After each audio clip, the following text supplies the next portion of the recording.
What it is they leave Devontae Adams wide open because he sucks. I don't spend much time staring at guys' mouths.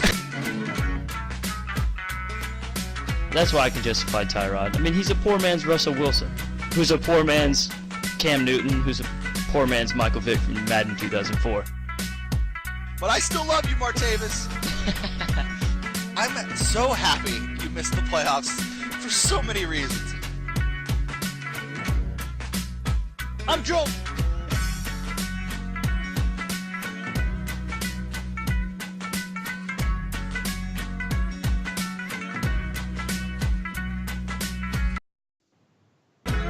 We on? Oh, yes! Hello, everyone. Welcome back. It is time yet again for the Fantasy Football Apocalypse. I am Trent Scott. Mix things up. Brad put me on the right this week. It's Jeremy Scott. What's up, man? He told Brad that was his good side. So he moved over to the other side. Which I've been matching Trent. I got some feedback throughout the week, and someone said my counterpart on the show looked homeless. And I have to ask Trent, I know Houston had some troubles. You're down there. Are things okay? Because you're looking a little rough. I need a haircut. I agree. I just haven't gotten around to it. All right. I need one as well, but I hide it. I mask it better. Well, Trent, some breaking news. You might be hearing it here first. Ezekiel Elliott's suspension is no longer intact. He has got it, I guess, yeah, for now. I mean, this saga will go back and forth every week. But that is absolutely catastrophic for Darren McFadden and Alfred Morris plans. That makes the show even more relevant, because if you don't have Zeke and you're planning on starting those guys and buys are happening now, you could be screwed. I mean, there's no other way around it. Yeah, if you guys didn't see the news, it broke just about 30 minutes ago, right before we got started with the show. He was granted yet another temporary restraining order, putting his 6-game suspension on hold. This is looking more and more like Deflategate and Tom Brady, where that saga wound up stretching on for 2 years before Brady ultimately had to serve his 4-game suspension. I still think at some point Zeke will be suspended, but it's looking more and more like it's probably going to be next year and not this year. So if you're a Zeke owner, that is great news for you. Here's what I'm doing if I'm Zeke's lawyer. Like, here's the difference. I've probably told you this before, Trent, but my take on Deflategate and Hitgate, whatever Zeke did. Like, Zeke hit a woman. Tom Brady deflated some footballs, which was proven. But again, that was two different things, and one of them is a lot worse than the other. So right. Zeke honestly needs to man up, try to take a plea deal, get less games than 6 games, get these out of the way, because the Cowboys are not going to win it this year, let's be honest. And I am a Cowboys fan. They aren't my top team, but I definitely cheer for them. It's time to go after some defenders, and I would tank and try to get some draft picks, take the suspension, come back next year, and be a good football team. I mean, see, I don't think that Goodell or Harold Henderson and them, I don't think they're going to play ball, because I think they know they have Zeke in their crosshairs now, because they know Zeke's lost in Texas. So now the lawsuit's moving to New York, where they already know they have the Tom Brady precedent, where I think they know at this point they're going to get him in the end, where he's going to have to serve this 6-game suspension. So I don't think the NFL is going to play ball with Zeke. I think they're just going to wait him out and make sure he serves all 6 games. Right. I just don't think that's an option. One quick thing. You mentioned Zeke's lawyer. Do you know who his lawyer is? Who? The same man who represented Roger Clemens through his PED issues, Russell Harder. How'd that work out? Not great. That is hilarious. Well, anyway. Trent, we had it was a low-scoring week across the board, especially on the Apocalypse. Now, we did have some picks, again, that we are trying to shoot for double digits. Obviously, you want as high as possible, but it was a low week for us. But if you look around, there wasn't much else that went off, comparatively speaking. Now, Jeremy, before we dive into a refresher from last week's picks, let's just go ahead and make sure everyone understands what exactly we do here on the Fantasy Football Apocalypse, so they won't be wondering why some of these names got picked in the first place. We've been around so long now, I just assume everybody knows. Hey, the show is always growing, so we need to make sure our new viewers understand what exactly we're doing. So the way the show works is we are called the Fantasy Football Apocalypse for a reason. We are not going to tell you to play. It's funny because my normal example is Aaron Rodgers, but I guess I have to change that now. We're not going to tell you to play Tom Brady. You know to play Tom Brady.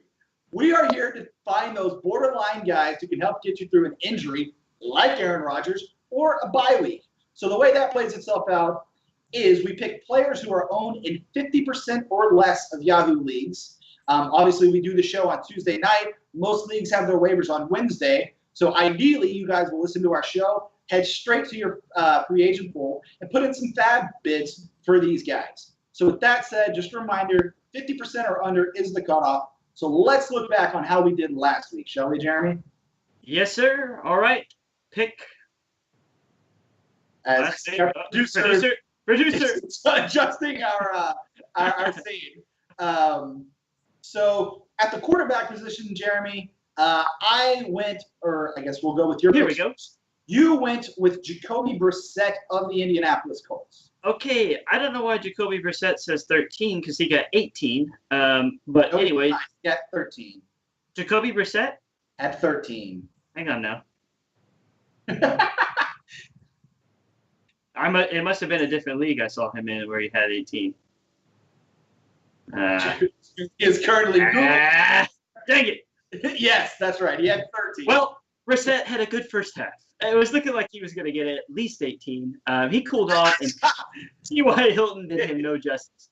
Double digits, though, if you were scrounging, both of our quarterbacks got double digits. Trent, go ahead and talk about your QB. Yeah, my QB just did a little bit better. I went with Trevor Siemian of the Broncos. He put up 15, and he missed a couple of series at the end of the first half, so he might have been able to squeak out another point or two. I'll admit the game that he played wasn't that great, but ultimately he was able to rack up 15 fantasy points, which is all that really matters. So I just squeaked by Jeremy at QB. Let's move on to our first RB pick. Jeremy, you had, I believe, Wayne Gallman was your first running back. Correct. It was not the best pick, especially in hindsight. Hindsight's 2020. It was kind of going on a flyer. It was rough. Again, I did not take McKinnon, which I'm sure is Trent's next boastful pick, which is a good pick. And again, I blew it. But he's a guy that if you didn't bid on him, you lost him because he is above 50%, and everybody, the majority, has him by now. So not a good pick. I'm actually staying away from Gallman for the foreseeable future. It looks like Darkwa is the guy in New Orleans. Yeah. Excuse me, New York. I was about to throw you a life raft there, Jeremy. You actually had a good idea picking a New York Giants running back. You just picked the wrong one. So you had the right situation. You just had the wrong guy. But like you said, my top running back last week was our overall top player from all of our picks last week, Jerick McKinnon. 2 straight weeks in a row, massive fantasy points after the Dalvin Cook injury, scores 2 touchdowns, racks up 24 total points. If you missed out on this guy, you missed out on a guy who I think is clearly at worst in RB2 right now, pretty much in all leagues, but especially PPR leagues. Yes, grab McKinnon if you have him and deal him if you can get good value for him, just in case he gets injured. But my next pick was exactly when he had this role in the past, he got banged up. But again, he's producing, so plug him in your lineup. My second running back was even worse. Now, it's my own fault. I did not go back and make note to put another running back in. But if you do go back to the show, Elijah McGuire is the guy that I picked. Forte ended up starting, and obviously he got 15, so he's a good guy. I ended up picking him up for free in a couple leagues. So anyway, he had 2 points, and it wasn't a good performance. But again, I did throw that caveat in there. So if you watch the show, hopefully you made that adjustment prior to. Yeah, you had the same thing there. You picked the right New York team, but the wrong New York running back with both your picks last week. They'll hit one of these days. My second running back really kind of irks me. I went with Marlon Mack. He obviously plays for the Colts. He had 2 carries last night. His first carry goes for 22 yards. They proceed to give him 1 carry the rest of the game. He lost a couple of yards, so it dropped him back under the 20-yard threshold, which is why he only got 1 point. But yeah, guy had 2 carries. One of them goes for 22 yards, and he doesn't see the ball the rest of the game. I just truly don't understand what the Colts are doing. They had Jacoby Brissett attempt, I believe, 37 passes. Like, just a bad game plan on the Colts' part. Look, I said this last week, and if you listen to Trent, you got screwed. I told our producer, Mac is not good. Don't plug him in. They're still committed to Gore, and Pagano's an old-time guy. Now, Mac was our worst pick of the week, by far. Half of the projection. That is technically true. 50% of the next lowest. Anyway, not a good pick. He's a guy, if Gore goes down, I like him. Turbin went down, so don't get rid of him if you can hold on to him. The other thing is they gave Robert Turbin 6 carries. Right. Like, I don't understand what Pagano was doing. Like, literally, this guy gets the ball, runs for 22 yards, sees it once the rest of the game. Like, I don't understand. You never freaking know. All right, and my wide receiver, this is a guy who I couldn't get his first name right, but I like him. Jermaine Kearse. He could have had a much bigger day. Yeah, Jermaine Kearse is your second wide receiver. I'm sorry, I thought we were doing it by top one. But anyway, Jaron Brown was the first wide receiver I picked. He did not have that great of a game. Obviously, Fitzgerald did have that great of a game. Yeah. So a lot of those balls went to Fitz. Hey, here's something interesting. I made a trade today, Trent. I'd like to hear your thoughts on it on the air, and yours as well, Brad. I traded Fitzgerald. Brad's mic isn't hot.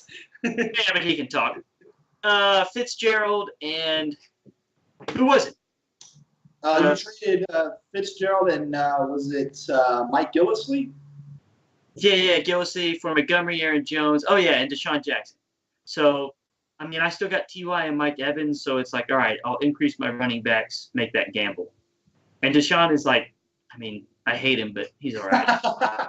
Yeah, I don't like that trade. I just think the Jones-Montgomery situation is way too murky. I think it's going to change week to week. Or even worse, it could turn into a DeMarco Murray, Derrick Henry situation where they're both getting like 12 carries every week and they're only scoring like 6 points apiece.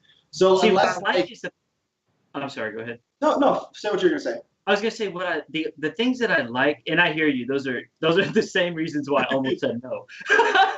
But what I like is that Montgomery's the catcher regardless, and they're gonna be down. And he was a wide receiver 12 months ago. Right. They're gonna be down a lot with Brett UCLA Hundley. That is true. That's a fair point. So that was my thoughts. But we need to speed through this. We're not going as long as last week. Trent, give me your wide receiver. So my first wide receiver, looking back on it, it was an obvious miss. I went with Mike Wallace. He only had 6 points. Somehow that was our second best wide receiver between us. But Jeremy, please stop me from ever picking anything to do with the Ravens passing game ever again. Joe Flacco. I tried. I seriously tried. Awful. He's so bad. And the crazy thing is, like, he's still under that massive contract for 3 more seasons. The Ravens are stuck with this guy until 2020. Their defense has outscored him on the season significantly. And by the way, when I say 2020, I don't mean the start of 2020. I mean after the 2020 season. It's the first time the Ravens can get away from it. Like, unbelievable. Yeah, that was a rough pick. The Ravens are, unless I have Danny Woodhead or sometimes Javorius Allen, I am staying away from that backfield. I mean, there's just too many of them back there because Alex Collins is a good runner. Yep. Yeah, but he just 15 carries last week. No, but he didn't get any catches. Anyway, moving on. My next wide receiver was Jermaine Kearse. He's a guy I like. I've kept him on my bench. He has some good matchups coming up. He got double digits, again on a low-producing week. A guy who can get 11 in your flex or wide receiver 2 could be worse out there. Yeah, Jermaine Kearse, he's a solid guy. I mean, Josh McCown threw for like 350 yards against the Patriots. The gunslinger. Sam Houston's finest. Eat 'em up, cats. I like Jermaine Kearse. He's fine. And yeah, he's been double digits 4 out of 6 weeks. Pretty consistent performer. So that's the best you can hope for under our guidelines. Definitely. All right. Finish this off at wide receiver. So my second wide receiver, for those of you who watched the show last week, you will remember Jeremy and I had a bet on this guy. We went double or nothing. Jeremy owed me a Chipotle burrito. He no longer does. Jeremy predicted Roger Lewis would have 0. He had 2. Let's go.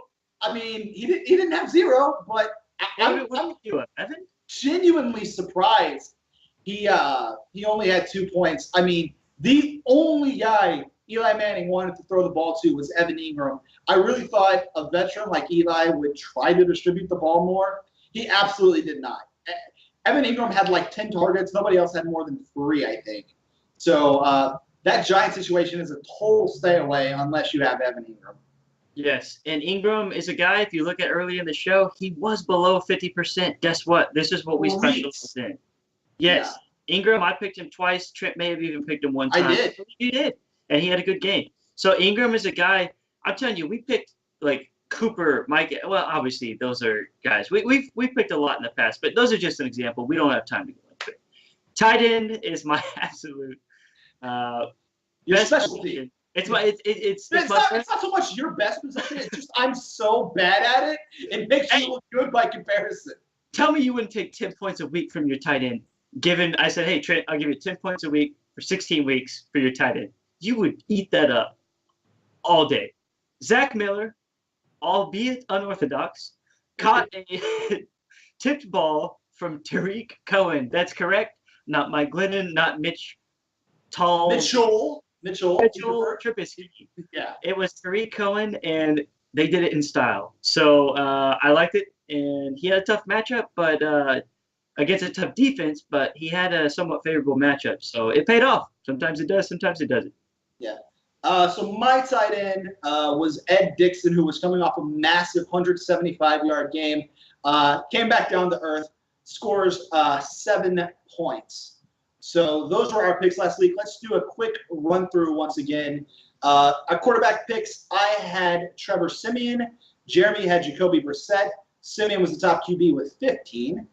Our running backs, first running back position, Jerick McKinnon had 24 for me. Elijah McGuire just had 2.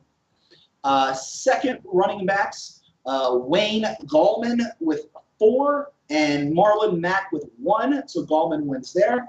Wide receivers, Jermaine Kearse Mike Wallace had 6 and Jerron Brown had 4. So Mike Wallace moves on there. Then we had Jermaine Kearse 11 over Roger Lewis's 2. So Jermaine Kearse goes there. And then finally, tight end, Zach Miller's 10 beats Ed Dixon's 7.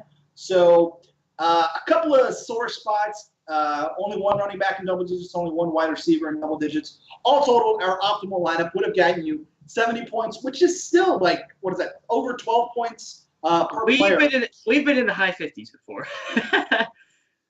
But yeah, individually, not collectively. Collectively, that was actually one of our worst weeks. Yeah. We're going to be better this week. I have a feeling. Now, again, it's supposed to get thinner as the season goes on. So I'm expecting the numbers to kind of go down, but, at the same time, we're still going to keep providing value. And there were some major picks in there. McKinnon dropped 24. Kearse got 11. Both our QBs hit double digits. What more do you want? Flacco got you, 3? Oh, it was bad. Get rid of Flacco and got these guys. So let's dive into the picks. Oh, before we dive into our picks, we want to remind everybody of the contest that we announced last week. Absolutely. So here's the contest. I'll be running the contest, Trent. You got it. Contest. So the season's coming up, the NBA. It has nothing to do with fantasy football. However, if you're around here and you like the Mavericks, we are going to get Mavericks tickets and auction them off. Now, here's how you qualify for that. We're still, again, working on the tickets. The season will start. We'll do this more probably starting week 9 through week, I'd say, 16. But again, we should have the winner week 16. Announce the winner week 16. Correct. Contest would run through week 15. Correct. And people are qualifying now, so we have 2. Did we get 2 lineups this week? We got 1, but he did not win. So Ethan tried but did not qualify. You have to submit a lineup under our rules, which is under 50% owned. And you have to I wasn't asking you to carry on. I was asking you a simple question.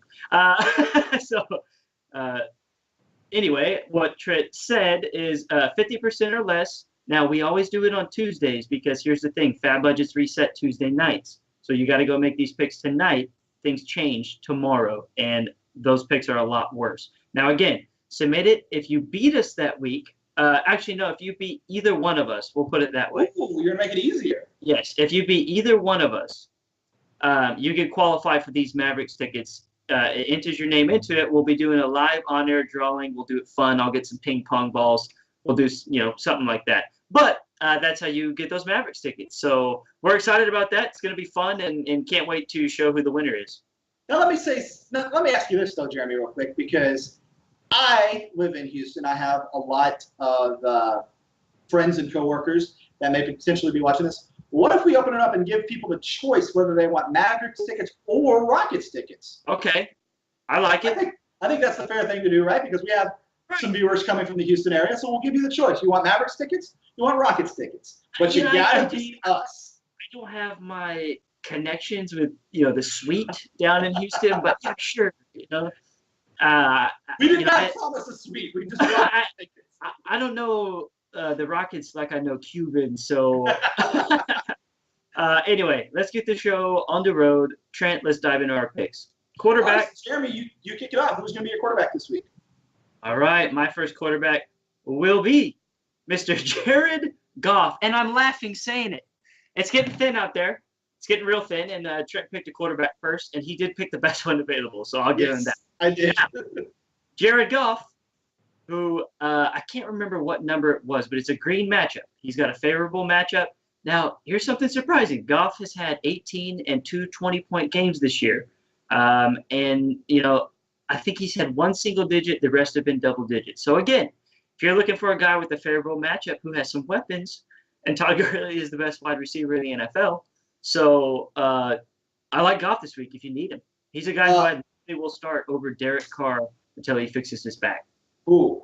To answer your question, the Rams are playing the Cardinals. That is the matchup this week.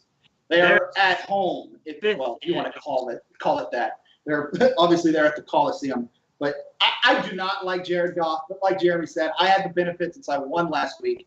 By the way, now 4-1 heads up against Jeremy. Since I won. This is our third show, and he has never beat me. But we've details. Anyway, I had the luxury of first pick since I won last week. I looked at the quarterback landscape and decided that would be where to invest the first pick because there was only one quarterback I saw worth using, and that is my guy. That is Tyrod Taylor of the Buffalo Bills. Comes into this week averaging 12.8 points per game this season. They really, their whole offense has kind of been disappointing, especially like Shady McCoy's numbers are not where you would hope they would have been as a guy that was clearly a first-round pick coming into this year. But Tyrod is a guy who's consistently going to rack up an extra 2 to 3 points based on rushing yards. Doesn't throw a ton of interceptions, so he's not going to lose a lot of points. Also doesn't throw a lot of touchdowns, I'll admit. But like I said, 12.8 points a game. He's a pretty consistent point earner. More importantly, the Bills this week are playing the Tampa Bay Buccaneers, who got lit up by the Cardinals passing attack last week. They've given up the third most points to quarterbacks so far this year. So I'm rolling with Tyrod. That sounded like a political endorsement. I'm rolling with Tyrod. You like black quarterbacks? I'm rolling with Tyrod. All right, I like Tyrod. I think that's a good pick. And I like him because he can run. He gets a lot of points that way. But like Trent said, he may do it through the air. Only problem is Jordan Matthews hasn't caught a ball since breaking his arm, and Charles Clay is out. So we'll see. That's the only downside. Now, my next pick is the running back pick of the week for me, Matt Forte. I don't know how, and I don't know why. I picked this guy up in 2 leagues for free last week, started him in one of them, and he got me 15 points. Now, it probably was beneficial that Powell didn't play, but, probably beneficial. Definitely beneficial. Anyway, he got 15 points for free. He's a guy that I like. I'm picking him up, and I'm starting him this week. Now, Miami has a good defensive line and linebacking crew. However, I do think it's going to be a high-scoring game, and Forte got a lot of catches last week. He'll do the same this week. Now, a refresher for season-long viewers of this show. About 3 weeks ago, Jeremy picked Matt Forte once before this year. I told him at that point, Matt Forte looked a lot like the zombies who are the logo for our show. And he went out and scored 2 points that week. I am completely out on Matt Forte. Completely. You are just like the liberal media. You leave out the most key details. He got injured that game and missed the next 2 games. But, again, it was a 2-point game. Dude, he's also like 32, so he's going to get hurt. That's part of the deal. Hey, Trent, I got a question. Go ahead. How old is Adrian Peterson? 32. And he looked like garbage before he had one big game. No, we'll wait and see how Adrian Peterson looks long term. We can't really make a judgment off 1 week, but yes, Peterson looked great last week. I still have major reservations about Peterson going forward. All right, moving on. Trent, running back pick of the week. My running back pick of the week. This is a guy coming back from injury, incidentally. Wendell Smallwood. Everyone knows we talked about Darren Sproles suffered the horrific injury, broken arm and a torn ACL on the same play. The next week, Wendell Smallwood basically took over his role, scored 17 points, but got injured. He's missed the 2 games since then. He is back now. I think he slides right on in to that super valuable pass-catching role. I'm probably not going to hit 17 points again, but I can easily see him in the 12-point range. Smallwood's one of those guys that I almost debated picking as my RB2 because the way we do our picks, I had first shot at him, but I passed on him for my next one. Smallwood's a guy who I'm not like utterly, anti. There are better options, and Forte is definitely one of them, especially without a pal. But he's a guy if you need him. But again, they're absolutely committed to Blunt. And on top of that, Blunt looks good. Like Blunt is running well. He's getting 15 carries a game and averaging, over 4 yards a carry. So they're somewhat committed to him. But Smallwood will take Sproles' production. So it's kind of a week-by-week basis. Now, I guess it's my next pick, right? Yes. Moving on. My second pick is the guy who I picked over the guy you just had, Wendell Smallwood. Brad. There he is. Orleans Darkwa, the guy who I should have picked last week. He ran hot against Denver. He's got an even better matchup this week, and I think the Giants are gasping for offensive help. They're obviously no kidding. They're going to feature him. They don't have a choice. So I think they're going to be pounding the ball more, and I like Darkwa moving forward if you can get this guy. He's a starting running back. Yeah, to me, Orleans Darkwa, it's a slam dunk. He would have been my top pick, period. He's a guy that I think out of this whole group of players, he's the guy that I would definitely go out and target if he's available as a free agent. He had 21 carries for 117 yards last against the Broncos, man. Against the Broncos. Wayne Gallman took a clear backseat. Darkwa definitely solidified himself as a guy, at least for a couple of weeks. As we all know, the Giants have absolutely no receiving threats. Sterling Shepard's probably going to miss again this week, leaving Roger Lewis yet again as their number 1 wide receiver. Let the bet ride. They're going to have to go with a run-heavy attack, and I think that definitely benefits Darkwa. So I would definitely say Darkwa is a great pick, Jeremy. All right. Moving on, Trent, give us your final running back.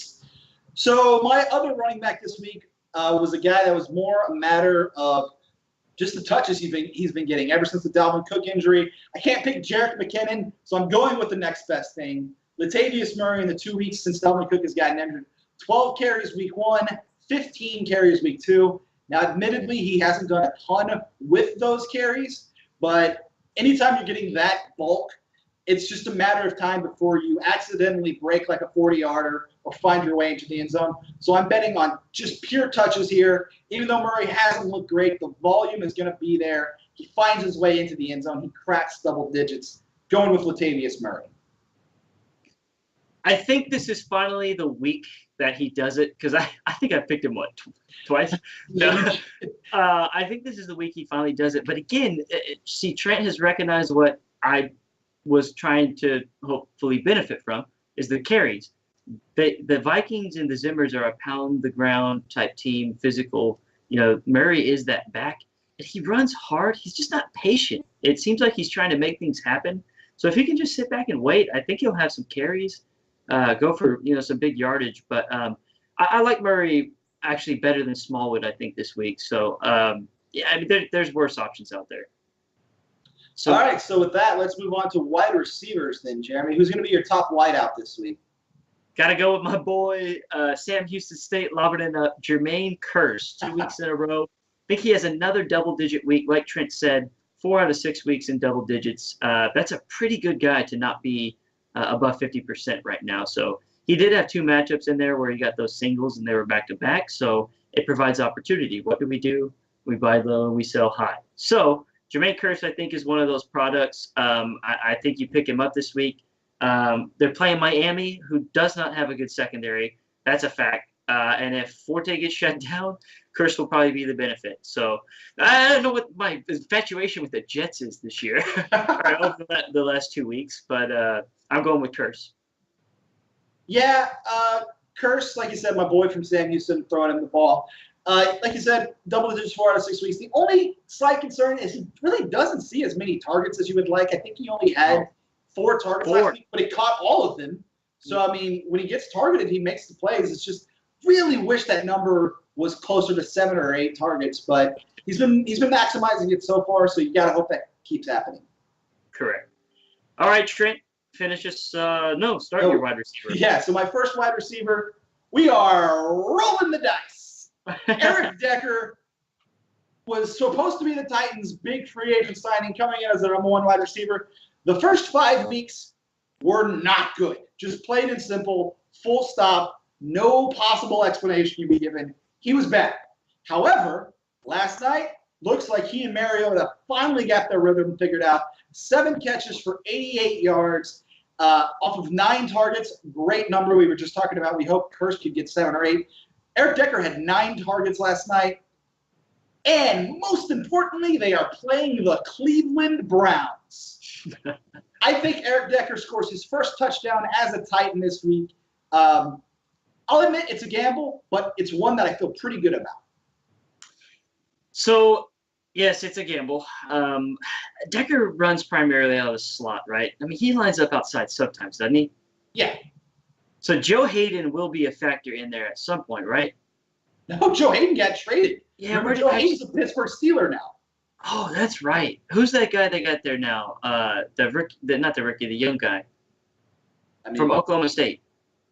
Nobody good. It's the Anyway. Cleveland Browns. Surprisingly, the Cleveland Browns are the 21st best against wide receivers. And that could be because the run defense is so bad. So if they get up big, they're going to be pounding the ball. That does not bode well for him. So those are just some factors I will consider moving forward if you were to go with them, which you shouldn't. So anyway, my second wide receiver, this one's a little bit of a reach. I'm going with Allen Hurns. He's got a green matchup. I'm definitely a matchup player. I like to play odds. Hurns has had some good games this year. Not great. Bortles is terrible. But here's the reason. Fournette, technically against the run, has a difficult matchup, which means the wide receivers have a green matchup. Typically, they're going to have a throwing wide receiver heavy game plan. So I think that bodes well. And talk about rolling the dice, I'm going to do it as well, and I'm going to do it with Allen Hurns. I think it's a reach that took some thought.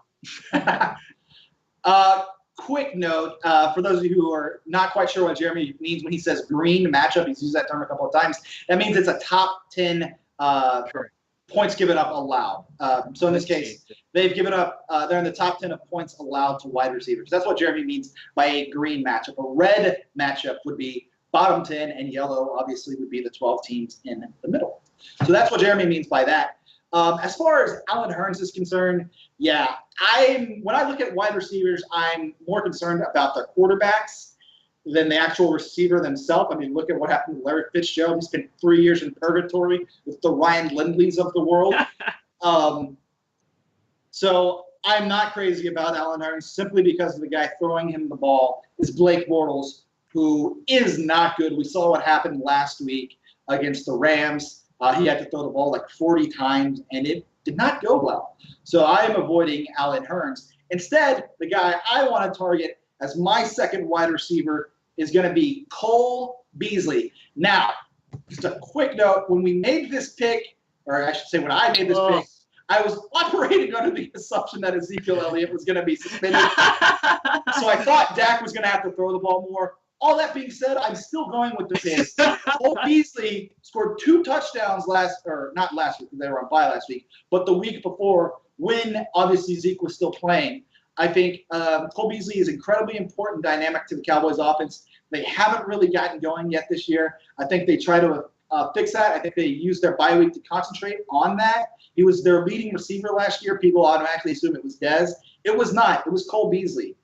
So I think the Cowboys concentrate on working the ball to Cole Beasley, trying to create some plays underneath. So that's why I'm picking Cole Beasley right here.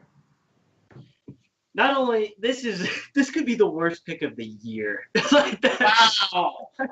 That's how bad this pick is. I don't think he throws up a goose egg, but I don't think he has a good game at all. Trent, when someone scores 2 touchdowns, what would you on the low end expect them to have as a total score? 20. Right. Cole Beasley, my friend, had 18. He had 2 touchdowns and did not have 20 points. I hate the pick. Don't like it at all. And roll the dice. Maybe it'll get lucky. I think I got to win this week, but who knows? Fire lightning. All right. Well, we are at our final position pick. Moving to tight end. My specialty. I'm going anti-specialty. Gonna go with the guy who's coming off his best week of the year, Jack Doyle. And I say that because he's terrible. Like, this guy drops so many passes, and he should catch way more balls than he gets. But he's just a victim of circumstance. He's in a decent passing offense, and Jacoby is apparently okay. But last week he had 7 receptions for 50 yards and a touchdown on 10 targets. He's got another good matchup this week. It was not green. It was yellow, which is mid-tier, but it was number 11 or 12. So I can't remember off the top of my head. Another guy who's no longer 50% that we talked about last week that I want to take credit for is Austin Seferian-Jenkins. I would have picked him, but you didn't pick him. Well, remember, I had the Kearse, Forte. I couldn't pick Jenkins, and unfortunately, actually, he would have been the 1-2 pick. All those guys had double digits, so the Jets are hot. Rolling with the Jets. No, but anyway. They lost. Right, but fantasy doesn't matter if the team wins or loses. So I'm going with Jack Doyle this week on a favorable matchup. That's how I feel about Jack Doyle. Yeah. He's fine. Sounds like some CEO of some Fortune 500 company that plays in the NFL on the weekends. Should not be in the NFL. Go ahead. All right, so for my tight end, what the heck? It worked the last 2 weeks for Jeremy. Zach Miller scored touchdowns in a row. He had 12 points 2 weeks ago, 10 points this last week. So I can't pick a tight end, so I'm just going to steal Jeremy's ideas at tight end. We'll see how that works out. So I'm going with Zach Miller. Mr. Trubisky's got to complete more than 7 passes this week, right? Correct. So, yeah, see, and I don't mind that pick because obviously Zach Miller is that sneaky dark horse tight end that you're going to have to debate starting every week. But at the same time, he somewhat produces, and young rookie quarterbacks love their tight ends. Well, Trent, we got some apocalyptic picks out there. You got any final? We didn't really. I can't believe we didn't touch on this because it's the ultimate apocalyptic scenario. What are your thoughts, real quick, on the Aaron Rodgers injury? My goodness, he's literally the background of our show, and the worst happened. He is broken collarbone, most likely done for the year. In steps Brett Hundley. Not only does it affect Aaron Rodgers owners, it owns Ty Montgomery owners, Aaron Jones owners, Jordy Nelson owners, Devontae Adams owners, and Randall Cobb owners. You should have departed. And Martellus Bennett owners. Right. You should have departed with him a long time ago because there are plenty of viable options. But anyway, that affects the entire team. Also, the Packers defense has had some good games. So it affects everything. It's scary, my friend. It's scary. Did you see Mike McCarthy's press conference today when he was asked if the team was interested in signing Colin Kaepernick? I read about it. I didn't see it. I read about it. I heard he got, it literally said he got testy. It was a very forceful no. Really? He said, but it was. His reasoning actually makes sense. Right, He said, right. We were 3 years invested into Brett Hundley as our backup and 2 years invested into Joe Callahan as our third stringer. These guys are in the system. Like, it just doesn't make sense to bring a guy in 7 weeks into the year and say, here's the job, when we got a guy that's been here 3 years. Except for this guy. Oh, God. He's pointing to a Johnny Manziel. Here he is. Johnny. That's a pipe. And I literally mean I a shared it pipe on my dream. personal Facebook. He looks good in green and yellow. Go look at him. Damn it, you stepped all over my joke. I didn't hear it. What was it? I know. I said that was a pipe dream. Literally a pipe dream. Yes. All right, Trent. It was fun. Brad, can't thank you enough. One of these days, we're going to have you on here. Brad, you at least should make some picks. Would he qualify for the Mavericks tickets? No, I think this is it's like those things where if you work at a radio station, you're not allowed to win the contest. So unfortunately, Brad works on the show, so he's not allowed to win the tickets. All right, well, Trent, I don't have any party words. Fantasy is getting thin, but stay tuned. We're helping. We can help those apocalyptic picks. Trent, you got any final words of wisdom? I'll ask you this week. Go pick up Orleans Darkwa. Spend your fab on Orleans Darkwa. That's my words of wisdom. Darkwa.